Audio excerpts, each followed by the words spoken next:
मागच्या वेगळ्या पक्षाचे का म्हणा ना, इथं दोन्ही पक्ष पायी उद्धरती म्हणा, लाजू नका.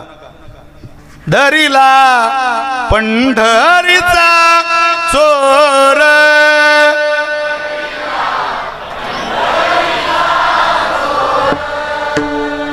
माणसांचा आवाज जरा जास्त येतोय, तुम्ही मला मानलं पाहिजे.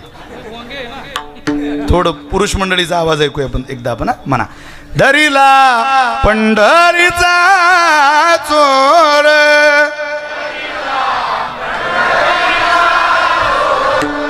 रूप पातालोचनी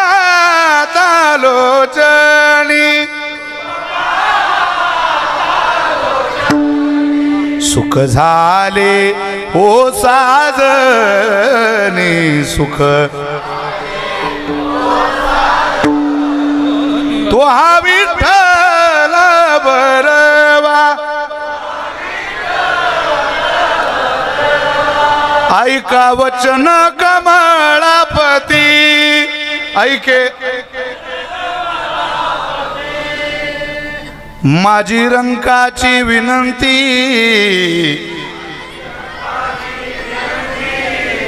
कर जोडीतो